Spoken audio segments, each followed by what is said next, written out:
Well, not a pretty 10-point win, but a 10-point win out west nonetheless. Michigan wins it by a final of 81-71. It's just gone final out in Eugene.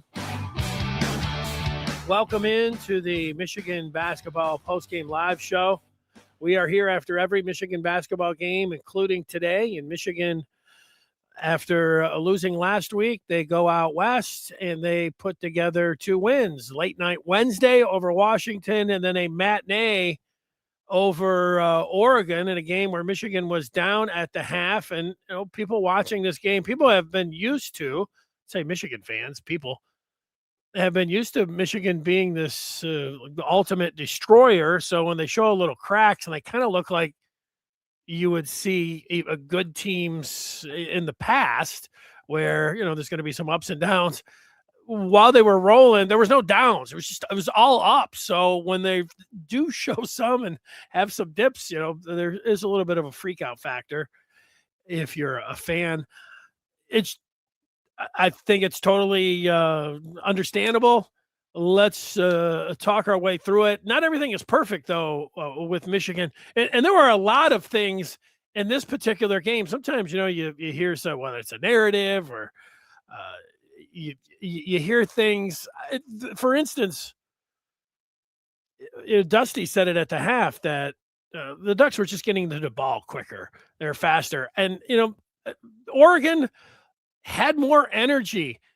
You could say, well, Michigan was flat, and this happens all the time in sports, and it's a mental thing. You can do whatever you want as a coach. You can tell your guys and everything else. And this is what happens. You have a team like Oregon, who's under 500, and they were going to be without their top 2 players.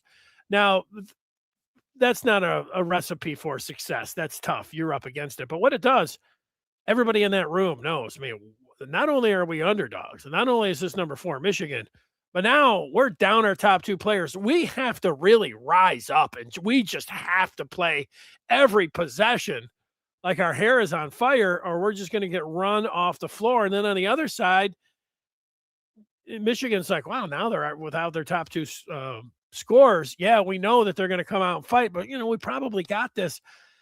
And then normally in sports, when you're down a player or 2, especially your stars, for one game, you can rise up and even play better than you would without the 2 players. And then, water's going to find its level or whatever else. But I think there was a lot of that going on. Plus you had the underdog factor, plus the West Coast deal, for whatever that's worth. The time change isn't going to mess with you, but a little bit of that going on put a matchup zone that maybe had Michigan off a little bit. Let's get to it. Talk about it a little bit with you here. Michigan was an 18.5-point favorite, and U of M only, put the air quotes around it, wins by 10. As mentioned, Oregon without their 2 top scorers, but in the first half, Michigan did get up by 11, and everything was looking like kind of what you mostly like with Michigan, even being up double digits. You're like, oh, well, they could play better, but they're up double digits. Look at the scoreboard. And then Morez Johnson picked up his 3rd foul, and it was it should have been a non-call or a charge. Dusty ended up getting teed up, and then you throw in that matchup zone, and then Michigan just went flat.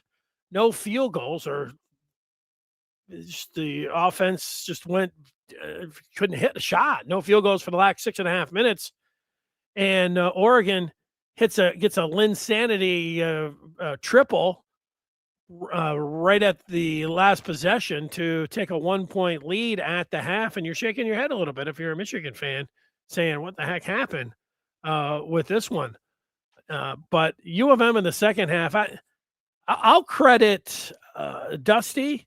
You know, if you're watching this game, I'm thinking, what's going on? Even though Michigan was up like 5 or 6, what's going on?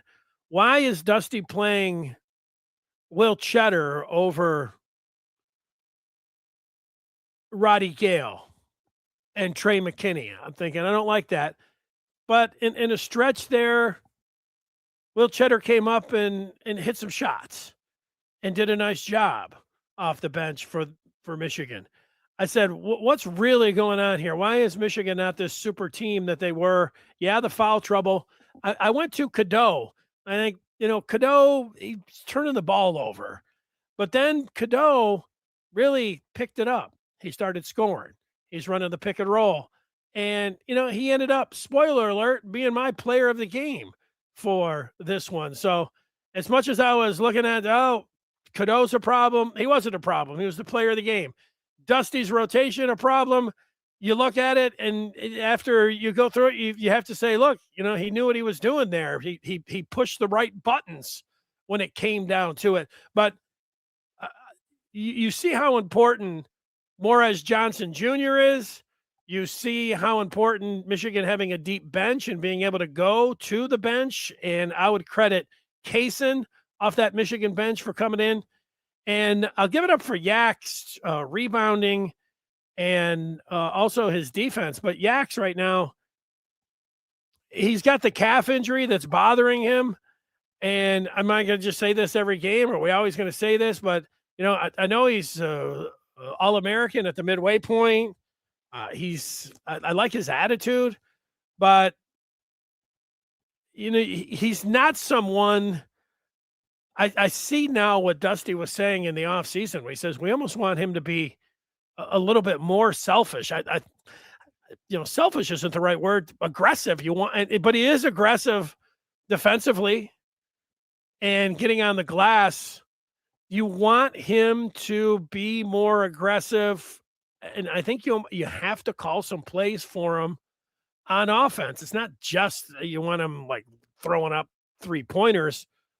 But you want him creating, and I would post him up. I said this is 2 games in a row. I've said it, but as I was watching it, today again, I'm like, that's what they should do. They should be giving him the ball, force feeding it a little bit to Yaks when it comes down to it. That's what I was looking at in this one. Michigan moves to 16-1. And they had to go up against a Ducks team that had nothing to lose and was desperate, and they played like they had nothing to lose, and they were desperate. It was a pretty entertaining game. Not if you were consumed, which I tell people to and try to enjoy the game.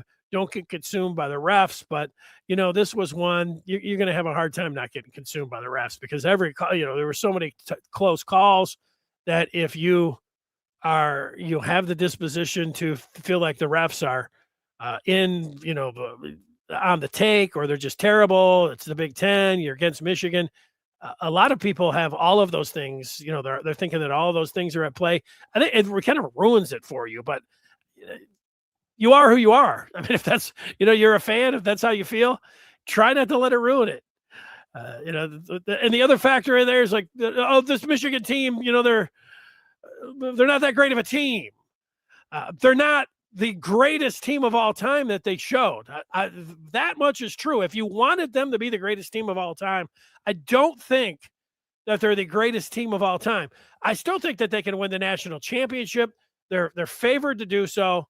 They analytically are the best team in the country. They look, they look pretty good at times still. And you can watch a game and have all these things where you say, oh, they don't do this, they don't do that, and they end up winning by 10 on the road on the West Coast. So there's the good news. I'm not saying, go ahead, criticize them if you want. Say anything you want about them.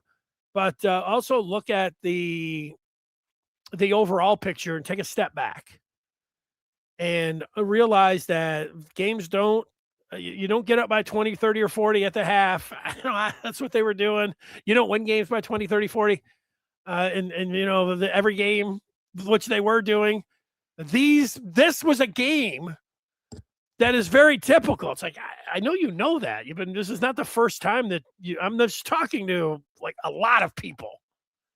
This is not the first time you've watched basketball.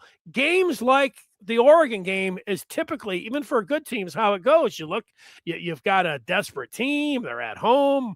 You're traveling all the way across the country, and you're the number 4 team. They're going to come at you, and it's going to be a little bit of a roller coaster. And then you flex your muscle, and you just end up taking care of business at the end. That is generally how it goes. So just remember that. Here's some. Do what you want. The numbers, Michigan, they're the number 4 ranked team. They were as high as 2, but they sit there at 4. But as mentioned, like in the analytics, Ken Pom has Michigan as the number 1 defensive team. They have Michigan number 1 as the overall, Ken Pom does, efficient team. Number 6 rated offensive of efficiency team. And the net numbers, Michigan is still number 1 in net, followed by a couple teams that they have on their schedule, including Duke and Purdue coming up next month. So that's where I'm sitting when it comes down to it. And I give the player of the game. I told you who it was, and let's just throw it up there. It is Elliot Cadeau, in my mind, who had 17 points, 5 assists, and a steal. He did have 4 turnovers, but Cadeau, a lot of the time when I was watching this, as I said earlier, I thought he's a little bit of a problem. He's turning it over too much. He's not getting the ball and not running this team like you would want a national championship point guard, a national championship hopeful. You need to run the team better, but man, he stepped it up in the second half, in winning time, with his scoring, with his pick and roll. And I'll give the tip of the cap to Elliot Cadeau as the player of the game in this one. We're going to look at the stats coming up. We appreciate people jumping in and giving their feedback, and let's do it. And let's look at it. Michigan Go Blue 1324 says, rest Yaks. He's clearly not 100%. Yeah, well, that's what you would do. I would have done that with the Penn State game if he was not 100%. Here's the thing. You got to know your player. Dusty admitted that since they've only known Yaks for a year, doesn't really know him. And, Yaks wants to play. And Yaks is going to tell the trainer, that he's close to 100. Is it something that if he sits out, let's say, the next game or two, that he is going to get to 100%, or can he play his way through it? Those are the things. But overall, I agree with the sentiment that he clearly is not 100%. What I don't know is if that just forcing him to sit down is if he is going to get better. That's the whole idea. I mean, if you're resting it, you're going to get better. So good point by you. Again, I'm with you on that. Great win in an ugly court. A great win in out west, and you don't like the court. I get that. Things like that don't bother me anymore. The things used to like that bother me, but then you watch the NBA and the courts look like an old pinball machine. Roddy Gale Jr.'s shoes bother me, where I look at him and one's red and one's blue, and I think it looks stupid. I think it looks like a clown show. But that's my opinion on aesthetics, and I am not a teenager or in my 20s. They'd say those are cool. Like, all right, and even saying that I think they look stupid. I remember saying it. Reggie Jackson had him. He was the first player that I remember wearing him. I said, "Oh, he looks so stupid." And then I saw Steph Curry wearing him. I really like Steph Curry. I'm saying, well, maybe I just need to stop worrying about the shoes or the court. Just give my opinion and then move on. Ron's just taking the win, and he's on to the next one. We'll give you the upcoming schedule and who is on deck for the Wolverines coming up straight ahead. Amy, solid win, a great West Coast road trip. Tough to win to out west. Good point, Amy. Jennifer. We go Amy, Jennifer, back to back. Nice to see Mara hit his free throw. Well, since he's a 40% free throw shooter, making 6 of 9, I'm going to agree with you. It was nice. Don liked the effort from Oregon and Washington on this road trip. With you there. BK, 2 good road wins by 10 points by Michigan. Nice. 16-1. We need to get our turnovers down again. I would agree. Let's see. They only had 14. So if they're under 15, they're okay in my mind. So Cadeau's the one that it looked like. And yet when he needed to, he was pretty good. So, but, Brandon, you're kind of like a coach, you see him and you're always looking for something, right? Just like Brandon says, you're not going to win them all, like routes.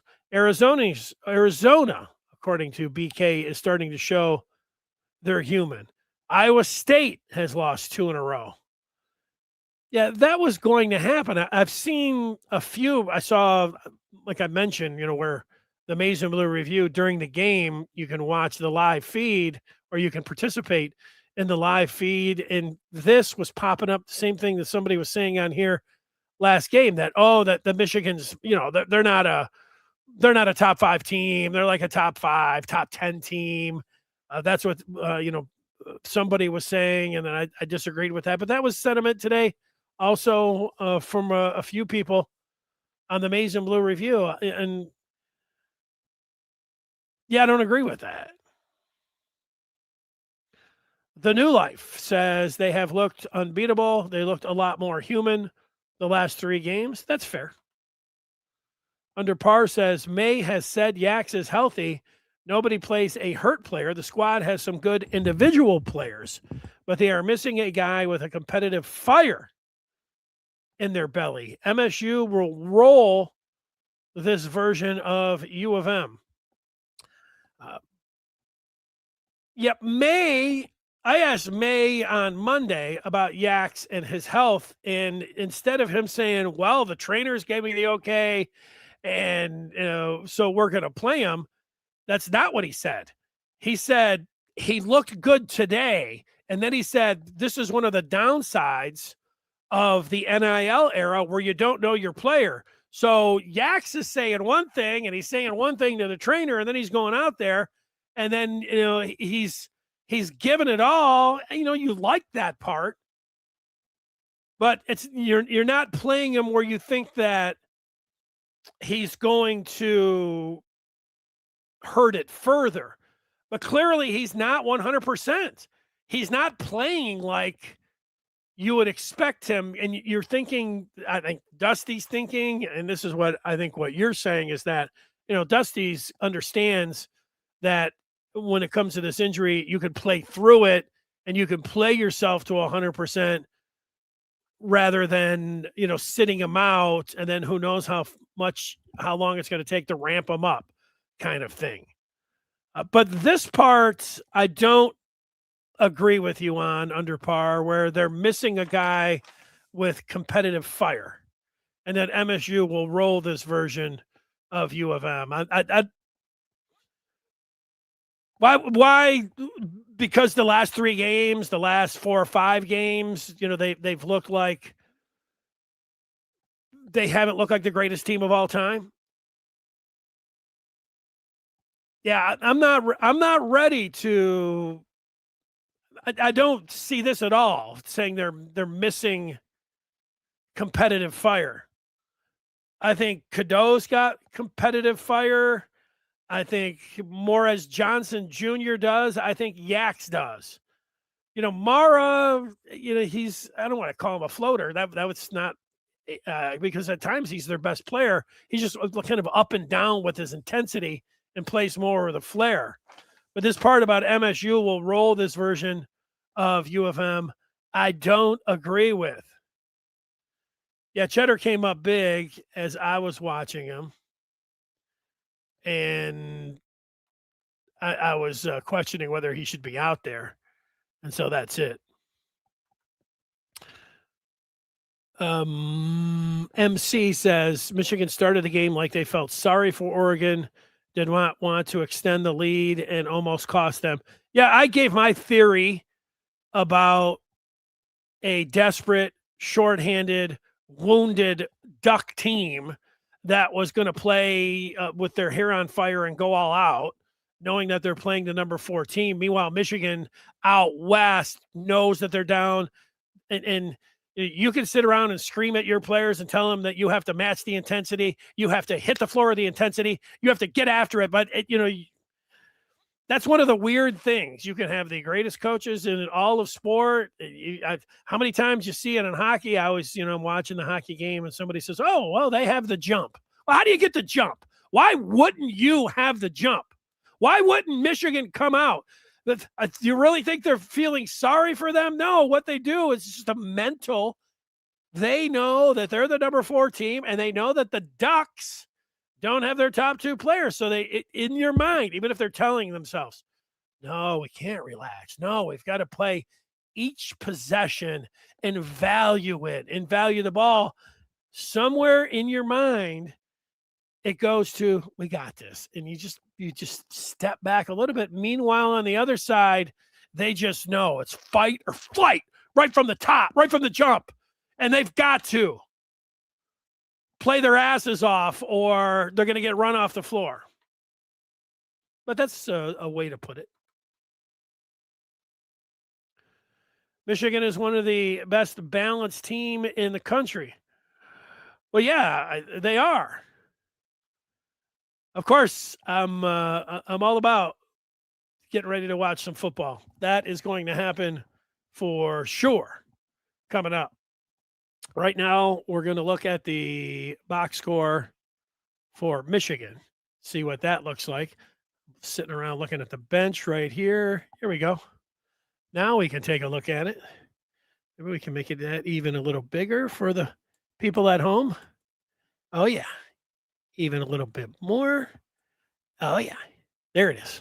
So, Cadeau, player of the game, even though he was coughing it up a little bit too much, he would be the one that I would like to see. A nice bounce back game as he had a goose egg in the last game against Washington on Wednesday night.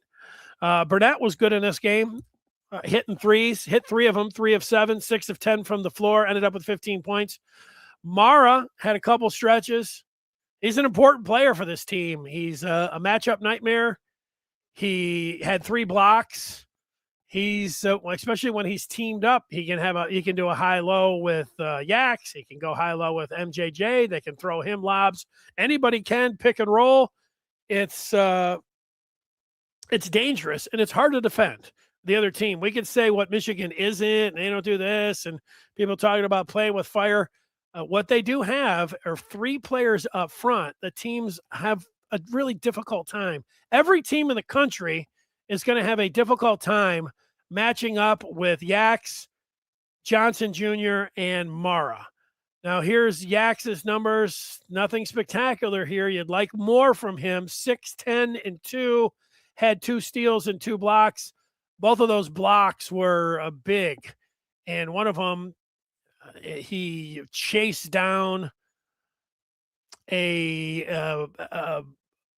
duck who was going up, and he was able to get a piece of it. He almost had a repeat of that. I thought he actually did on the replay get a piece of that, but then he was down low, and I think he got credited instead of Morris Johnson. They both went up late and were blocking a guy at the rim. It was impressive. Cheddar, give me 10 Cheddars or give me 8 points from Cheddar. A Cheddar sighting. After a couple games ago when I said, hey, maybe they should just put Cheddar down more towards the end of the bench. Cheddar was like the 6th man. He was getting the shots.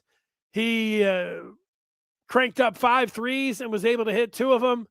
Nice game from Will Cheddar. And I don't think I said that.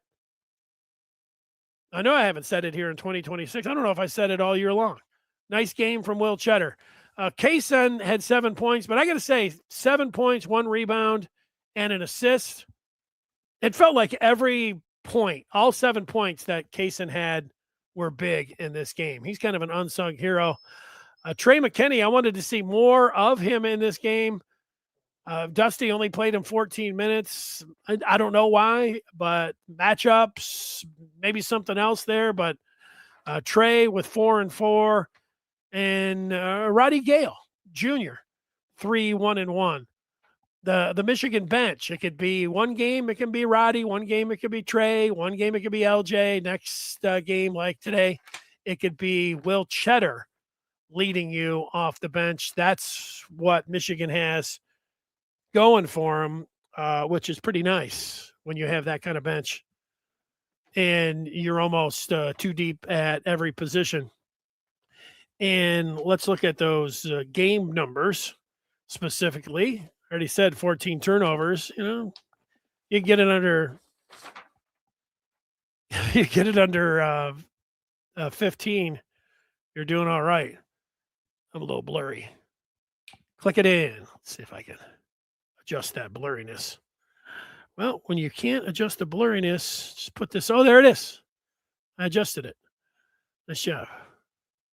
However it happened. I'm there.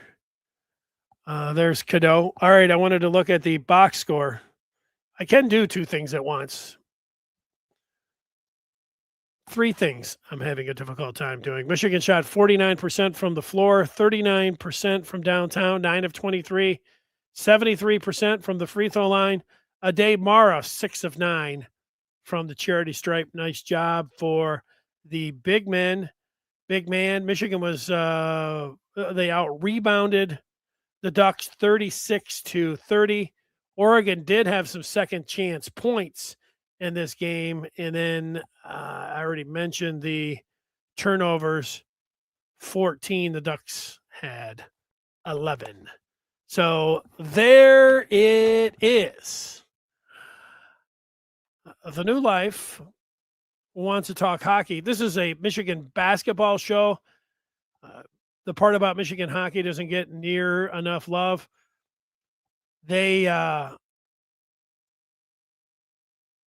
People love Michigan hockey. It's just not is in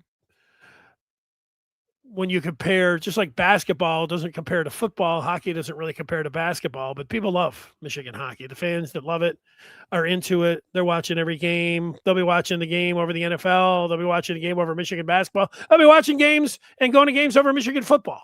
That's how much people that love Michigan hockey. Michigan hockey is great.